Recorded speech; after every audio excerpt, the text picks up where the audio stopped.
Et ça m'a dit moko mutu nangai chura mo maïb singa non à causer bien ce que je peux dire c'est quoi. Mais maman solo besoin solo. Travail à kolobake. Soko biso to yebaka mutu na résultat. Soko biso to yebaka mutu na résultat. Et ça m'a dit moko mutu nangai chura mo maïb singa non à causer bien Arrêtez la musique. Arrêtez. Katazoba. Big up la famille, big up Kinshasa, Brazzaville, big up Belgique, Paris, France, big up États-Unis, big up Angola, big up la Chine, big up de partout où vous nous suivez. Topé Sibino ba mbote ebele parce que tu es que boza ebele devant vos écrans en train de nous suivre. Nous sommes Boalououdou TV, également Tangawisi TV. Je suis Igel Woman, la présentatrice de cette chronique Katazoba, la chronique dite Intello. Et on est de retour avec ce nouveau numéro. C'est un plaisir, comme chaque fois, comme tous les jours, hein, d'être là pour vous. On est ensemble, il n'y a pas de souci.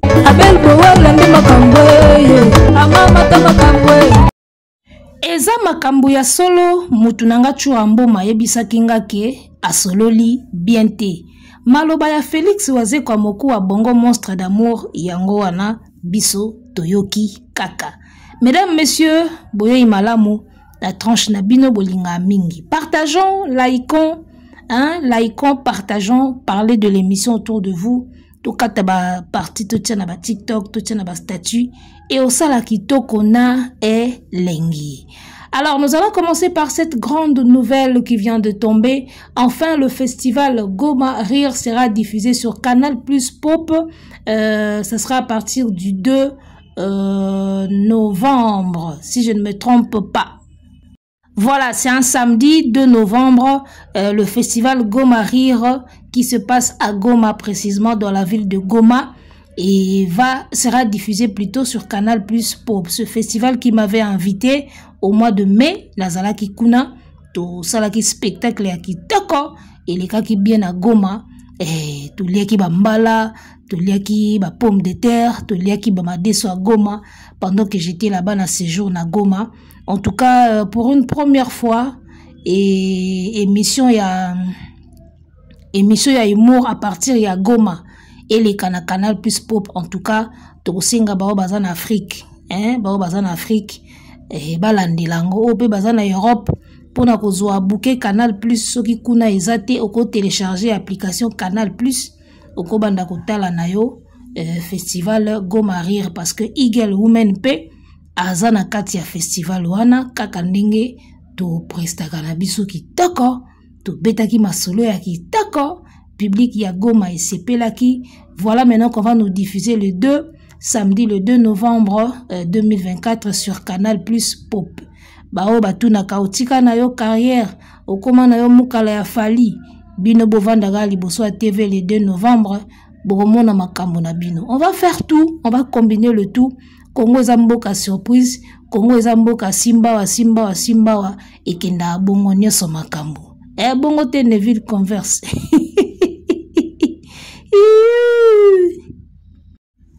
Voilà, en tout cas, prenez rendez-vous sur Canal Plus Pop samedi le 2 novembre. Bota la festival ya Goma. Parce que Goma, ils a ville où tu es bien kaka ba guerre, tu es bien kaka ba massacre, tu es bien kaka ba déplacé de guerre. Bah makambe belé tout kan information ana. En tout cas, moi je pense que pour une première fois festival il y a humour réseau salamana Goma et au sala vraiment bien pour échanger quand même peu image. Il y a parti wana ya territoire ya mboka na biso oyo kenda na image kaka ya mabe ya ba guerre ba viol ba nini tout ça. En tout cas, Goma aussi pourra montrer une fois de plus à la face du monde que il ne se passe pas que des viols et des guerres na Goma et il se passe aussi festival d'humour makambo ya bien.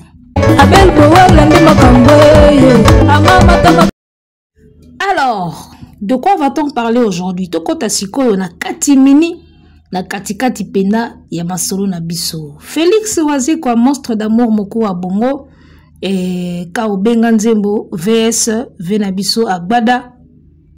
Autrement dit vena biso ya bogar vesonge ya mbeli. Balobi mésentente ezongi lisusu. nini décroché yango nini o etumboli pota balobi pota kale tumbuki susu bato bazala na bango déjà bien te bamiki kobongisa après kande balobaka ki on ne change pas les gens hein. Vous savez, on ne change pas les gens dans la vie. On ne change pas les gens. Dans la vie, où que vous soyez, qui que vous soyez, ne vous tuez pas ou ne tuez pas votre corps à vouloir changer les gens. Les gens ne changent pas. Koya changea kabatash na été, mbo changea kivandeli na été. Wana bato sagesse mutu baloba. On ne change pas les gens.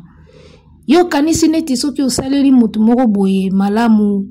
Soki ozana ye bien ndenge nini nde ko changer non mutu mabe otikalaka mabe nalelaka monstre d'amour pona ba sagesse moko abimisaka aza parmi ba artiste oyo soki aleki na émission nga vraiment na bimaka pamba te na bima toujours na mwelo mobo ekotanga eza Jean Goubal eza ki pe manda chante pe banda bimisa ba sagesse moko mais depuis un moment na retrouver sous manda chante te.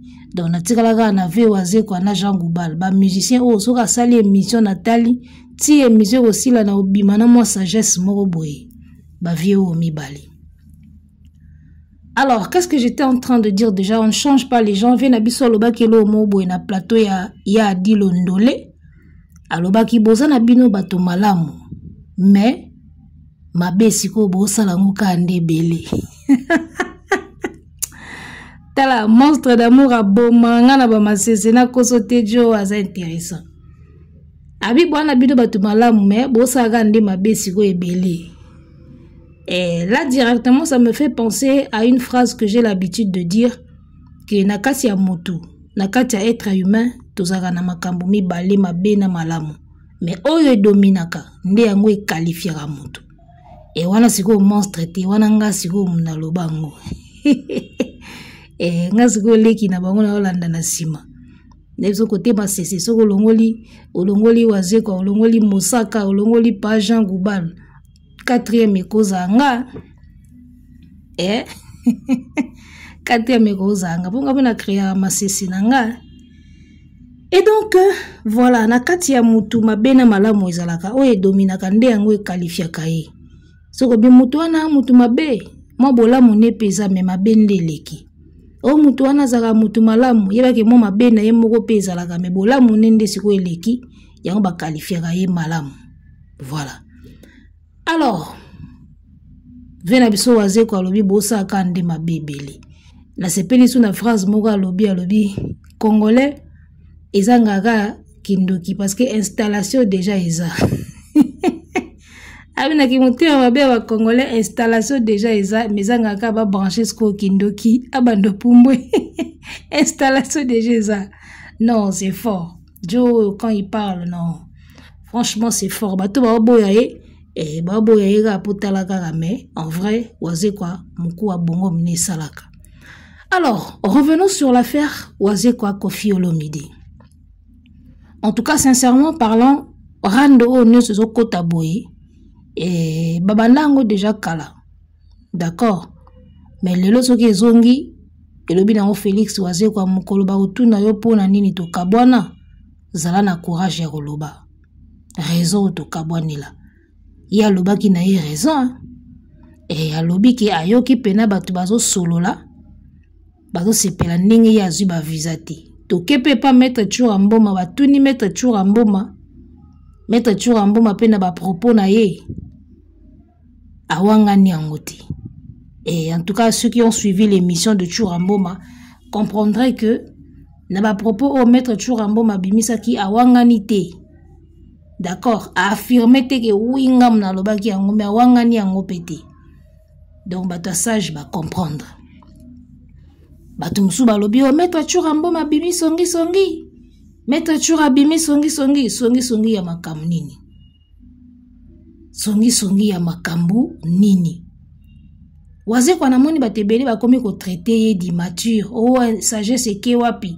Oh Félix waze kwa sagesse ke wapi, sagesse bungi. Ah papa. Dobino besoin di mabato basala bato mabe na monde de musique ba continuer ba onga ko sala bato mabe pendant ce temps bato musu ba garder ka sagesse.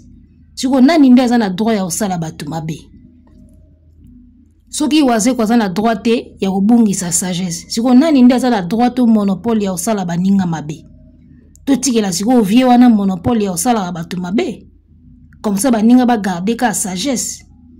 À un moment il faut dire les choses les gars, à un moment il faut dire les choses. Soko moni moto asepelite ba ko yebi so likamba moto oyo yebi pela ke nde na yebeli il faut za ya solo faut silika faut ça la o waze kwa saliwana. À un moment on en a marre ko bomba bato pele kati nani nde sana monopole ya osala baninga mabe po baninga ba garder ka sagesse ya sala aka buzuba nani ana monopole nango. Oh arrêtez.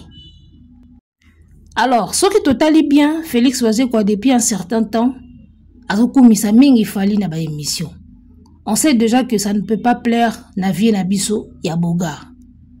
Ça ne peut pas lui plaire. Fali a aidé à zoba visa, vie Ouazzé quoi sali so combien d'émissions ka fali. En tout cas kokumisa kaka fali ko tanga ka kombo fali a ko aider même na problème de couple et fali aza ambassadeur so na problème mona fali. Émission moko suna tala ki babi parazo comme la fali nzembu. Donc voilà, rapprochement wana ya Félix na Fali, ça ne peut pas plaire na vie na biso otoyebi. Na matanga Michikeva, on a vu Fali pleurer sur l'épaule de Félix Ouazzé quoi les gars. Fali sur l'épaule de Félix Ouazzé quoi en train de pleurer. Et puis kolela, ya mwana mobali kolela izaka moment moko ya faiblesse. Alors quand quelqu'un se donne à toi dans un moment où il y a faiblesse, en tout cas c'est qu'il y a une certaine confiance. Geste qui très fort hein. N'habite bino bomona ki ondi ni kolela na épaule ya Ouazzé quoi. Et puis consolation ya Ouazzé quoi jour ya matanga 1000 chèques envers Fali, c'était fort. Ils a place au Kofi Fali azala. Donc remarquez que vena biso ya Bogar ba yiba ke ka ba place. Pourquoi? Parce que yemoko a mibimisa déjà na ba position moko boy. Invité à Fali Ipupa na yu arena Yusundur ezaki place à vie na biso ya Bogar na matanga 1000 check muto azo consoler Fali tant Fali azo lela ezaki place ya vie na biso ya Bogar mais au mona ba yibeka ba place. Pourquoi? Parce que yo papa musical ya mwana opesa déjà position moko boy neti kaka. Alors so totali bien Fali Ipupa na centre ya Fali pour passer à cause d'un centre ya mais entente wana o ezongi lisusu entre Ouazzé quoi na Koffi Olomide. Alors parlons un peu de Fali Ipupa parce que yende zo sala pont entre Venabiso ya Bogar na Venabiso moko a Bongo. Yende zo sala pont parce que Fali est à froid na vieux nae mais il est en bon terme na vieux nae mususu Ouazzé quoi. D'accord. Yango Fali kande mutazo sala. Alors ça là je crois problème na kati ya relation na bango parce qu'il y a bebani na Koffi pour une deuxième fois mbalamo kwa s'attacher na Fali. Alors Koffi nga eleki mingi na ba réseaux sociaux. Bazo finga Ouazzé kwa bimi zoba, abimi boye, Koffi c'est quelqu'un qu'on doit respecter. Nalanaki passage moko ka parmi ba émission Ouazzé kwa sali place moko alobi ke vena biso ya Bogar, vena biso songa mbeli. Aza légende te, aza lengende. Abi vena biso a légende te, aza lengende. Vous comprenez? A lengende, a légende te. Alors, Mouto aza vrai congolais o ayebi histoire à musique na biso. A koki jamais ko bossa na ke toza na vie moko boy na musique, abebana na ba musicien tout. Ba musicien belé ba wei ba kenda na kanda na yena sia mabele. On n'est pas sans savoir cela. Moutou vraiment wayebi musique congolaise ndenge banda ndenge kindaga na ndenge GDG salamaka. Alors, na musique toi na vie moko boy azalaka na centre ya ba problème tout ya ba musicien. Azana rancune na ba musicien tout ya ba génération presque tout. Banda ba vie na ye tina ba petit na ye.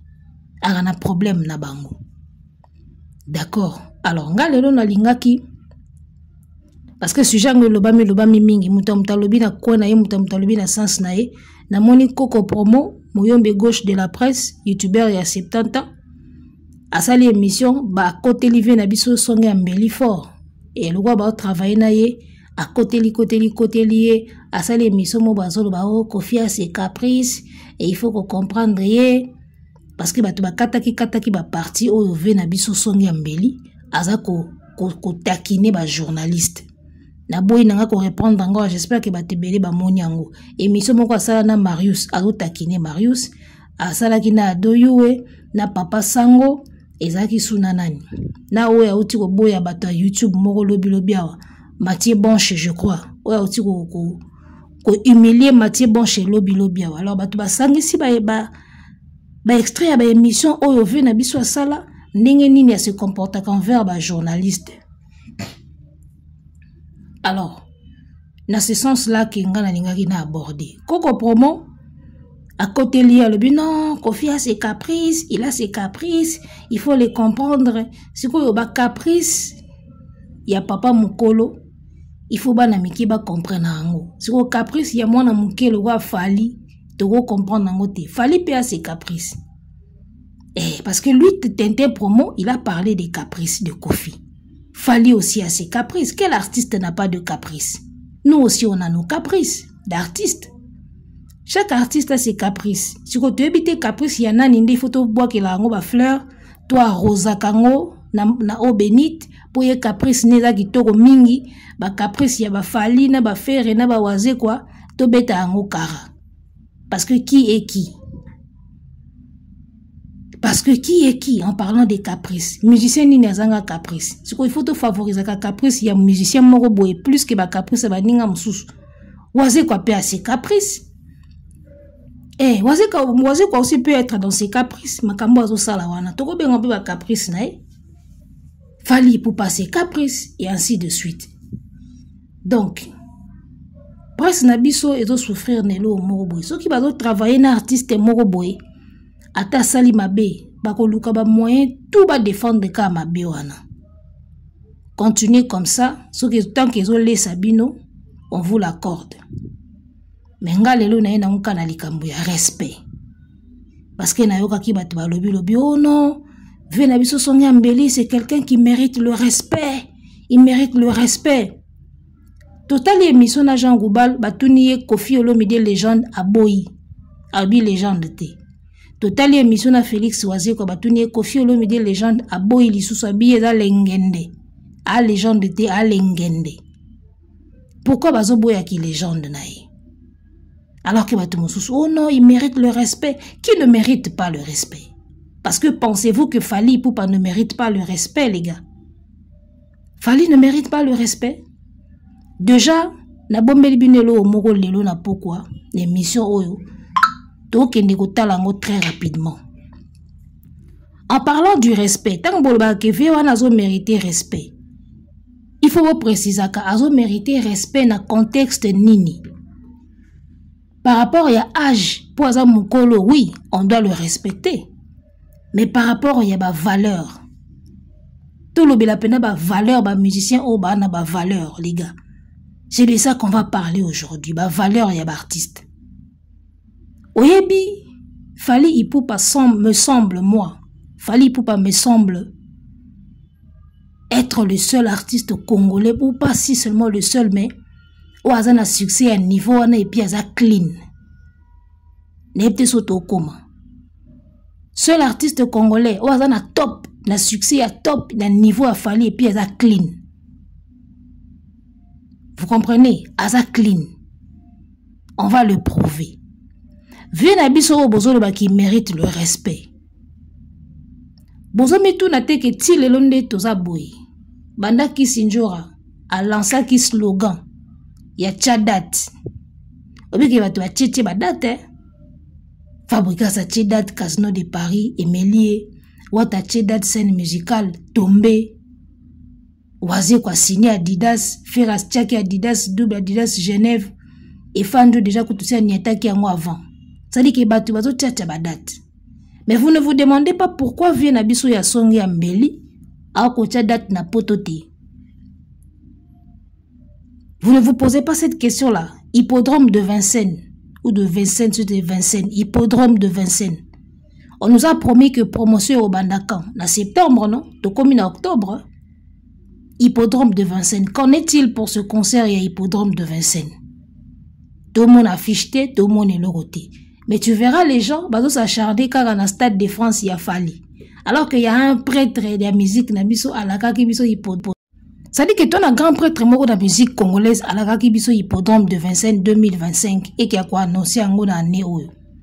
Moi, oyo, alobaki dans le plateau ya Papa Sango que moi, oyo, ezaki censé annoncer Hippodrome, moi, en aussi l'équipe déjà.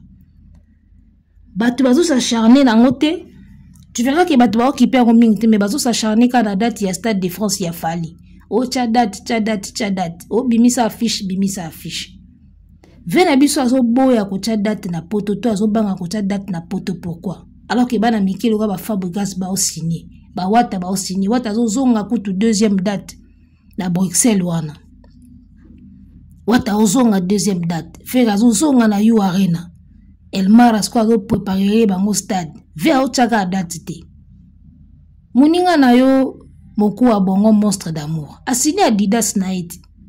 Ya kipa na ye kutu plainte. Abeta ki stade na moyen na ye. Kuna pe na Adidas naza sûr ki akobeta na moyen na ye. Siko vea azocha date na poto te, pourquoi? Alors moi je pense que si on doit parler du respect, il y a un musicien congolais actuellement. On doit beaucoup de respect à Fali Ipupa.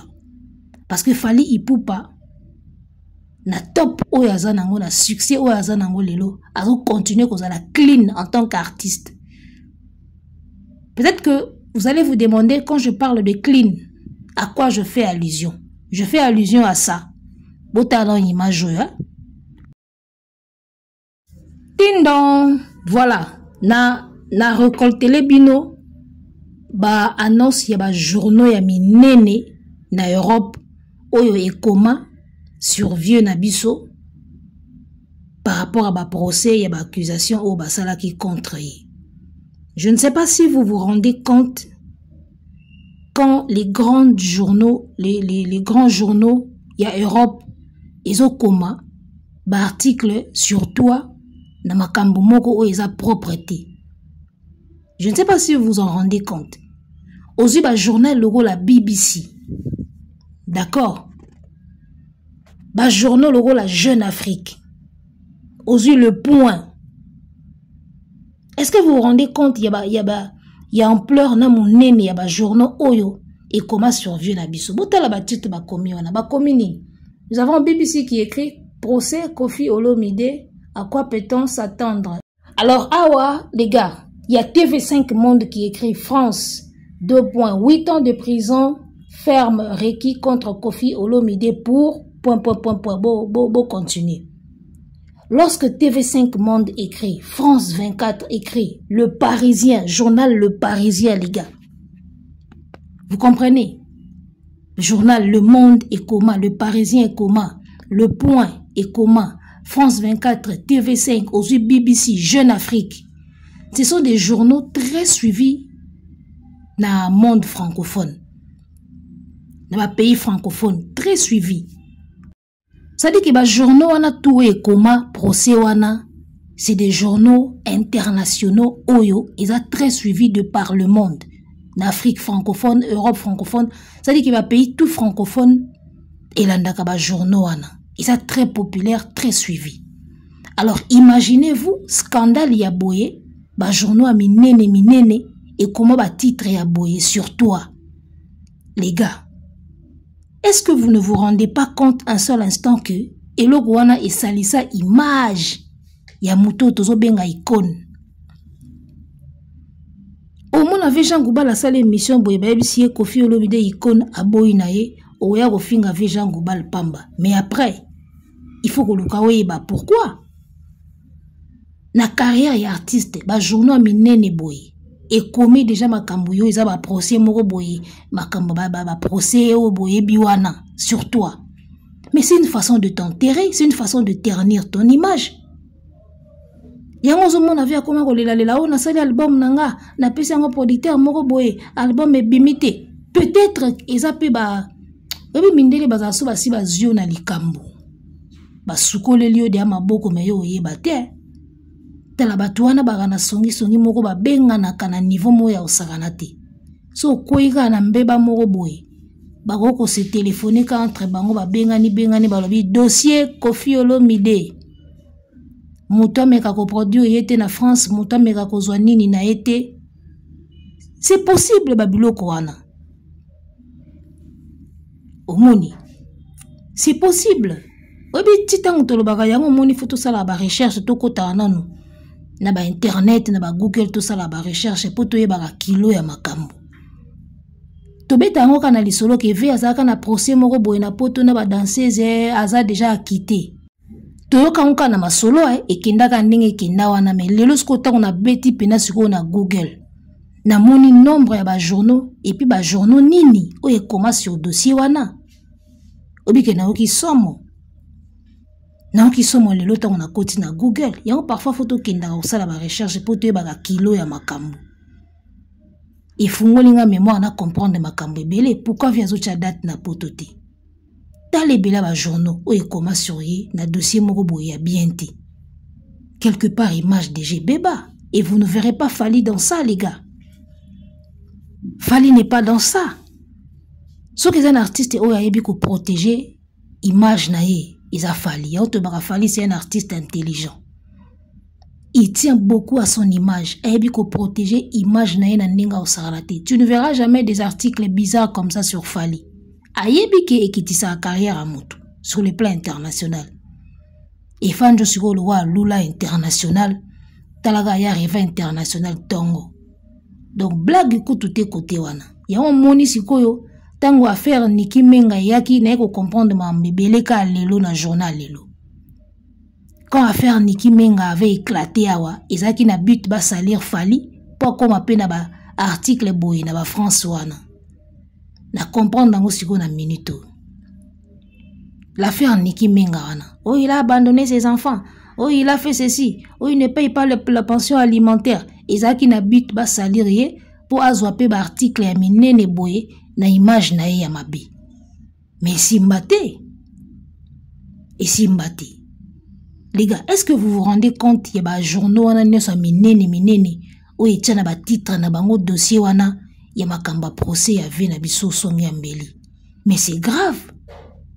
C'est grave, n'habitez comment est-ce que vient à survivre, sinon carrière est koufarandingwana. Tous les journaux Europe y a mineni comment. Vous comprenez? Alors quand vous demandez du respect, oh ce vieux mérite du respect par rapport à âge, oui. Ah Mukolo lui doit du respect, mais par rapport à image, par rapport à qui lengende, légende. En tout cas, n'habitez autant que journaux na makambo comment pour comprendre. Muta ko comprendre donc que artiste ou azana vision internationale. Ouais, wa ko comprendre makambo izawana. Ya ebele ba journaux minene wana ba koma ba titre ya boye surtout à l'artiste. Mais c'est fini. Yo mon avis au tcha suba ba date na potote. En réalité, est-ce que ve quadra pena sila? En réalité, sila te. Mais pourquoi ba date na poto ezoyati?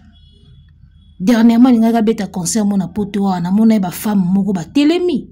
Union ya ba femme moko ba telema ki ba boycotter concert babi c'est un to tika beta concerté.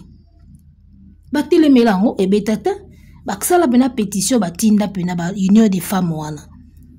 Image nango pesa. Donc tala ndenge mutu ye moko na ba comportement na ye ya bizarre ami bomela ye moko nzela na ye. Si on y a souvent kande kindaga envers Fally. Pourquoi? Parce que Fally a clean. Fally koutuna France. Et a comme une chouchou à France. Ami à Macron. N'y a souvent les autres ba kanda na ba méchant. Vous ne comprenez pas. Vous ne pouvez pas comprendre. Ba dossier wana tout ya vie wana. Talanga na oki somo ta on a moni ba journal minene wana koma sur dossier wana. Journal Le Point, Le Monde, Le Parisien, France 24, TVC, les gars, mais c'est toute la France qui a écrit sur ça. Et puis, bah, journaux nini. Il y a bah, journaux nini. Il y a un journal mbele qui était jazz, il y a quoi, wate. Au journal, sori mouyombe gauche, bah, journaux minene. Et titra siko makamboana. Il y a bah, procès wana, bah, danseuse, bah, funda kai. Vous ne comprenez pas que ko kitape ya vieux eza pe ou taper na makambwana. Yango moni balinga ba salir image a Fally na faire Niki Menga mais simbate. Fally azo bima toujours clean. On a un autre artiste qui venait de faire la prison à un casier judiciaire. Fally n'est pas dedans. Fally n'est pas dedans, les gars. Vous voyez un peu? Donc, si vous avez la carrière, il faut que vous ayez moins intelligence. Ne Fally à ce qui est nango. Ayebi biloko e boma carrière. Biloko e salisaka image à bateau. Il n'est pas dans ça. Y'a tu ne verras jamais Fally. Abenga ba chroniqueur, atie caméra, atie micro, abandonne ni ate miso le roi ba premier soin. Il ne fera pas parce qu'il tient à son image. Et les lois ils ont foutu. Le fait d'être clean et fouté. Ils ont foutu parce que si tu vois le fait d'être accusé, na babilo romoko ya salité, n'engue za ko nuire carrière ya vie na bisoana. Vous comprendrez que Fally, le fait d'être clean et ça l'est bien. D'accord. Et à qui maintenant on doit du respect? À qui on doit du respect, les gars? On doit du respect à quel musicien congolais? À quel artiste? Yo sakana rosa na succès ou Fally nango comme na top ningwana et puis on garder toujours image na o clean. Yeah, beaucoup se lancent dans des bêtises. Hein? En plus, il est encore jeune, Fally. Fally a nunité, ah non jeune. Ah non pas na âge bena maina makile zo sala pena ba viva. Faut être intelligent dans la carrière. So ça la carrière, faut être intelligent. Bo baby si ba image na bino. Sikoyo ngambo ekomika na mutu a Fally. Mona batazo soigner image na ye, azo protéger image na ye pour le bien de sa carrière, de sa personne, de sa famille. Bino sikoyo komo swa bino. Nani atindaki bino bozala bisimba simba bifina fina. Bikota kota. Bitusha tusha bifina fina bimela mela bifiba fiba. Nani atindaki bino bozala bongo. Lelo et Tchelibino pan na carrière. Et Tchelibino pan na carrière, les gars. Autant de journaux internationaux ba comme sur toi na ba dossier wana ya mabe bongo. Mais c'est enterré. Ya moni fa comment olela na sali album moko boy do simbate na suis producteur moko boy. Ta mususu ka makambo wana kaka ba tala mindele ba ba taba JCC. Ta musu ba lingela o de aboul ki na circuit français Joanna koki ko émerger souté. Oye batin. Ba kite yo ozo avocat makasi ya sambi kitoko ofuti mbongo ba kite yo mais rando etikali omoni soki oza artiste et que déjà ba journal minene et comme ba dossier moko sale sur toi ata ba kite yo ata obimi vainqueur les gars trace etikali ponde muta koti na Google ata na 2030 armonango. Ata oya komona no il a été acquitté mais mutamayela oye baka ke bon acquittement wana ka poza na mbongo asombi ba avocat makasi mais en vrai obi combien d'innocents pe bazalaka acquitté et combien de batailles innocents ba criminels combien bazalaka acquitté combien de criminels les gars on a vu baza pe acquitté il suffit ka ozo un bon avocat o sali pena crime o sali pe mabe o bomi pe amoto na volonté na yo. Mais aux yeux tellement avocat makasi comme on a mbongo va faire passer en logo la légitime défense et l'équipe basé belé ya moni ba kitma mususu bato bana misu mine mitano batala ngo pena ndemoke dossier oyo a quitté oui mais la session dirait lo moza. D'accord, tout ça quoi confirmer tout ça quoi affirmer le côté tozo lo bakande makambo tozo supposer ça analyse voilà. Donc, en tout cas, tu réfléchis à kananu, tu réfléchis à kanga vraiment le na vanda ki na bina tala na dossier ngo de près pour te yoka onga na sango maintenant to kota penate to fouiller. N'est ko comprendre que tâche déjà ici tâche déjà carrière et ba accusation mais sous tâche carrière hein, et tâche au pena carrière boy ici li.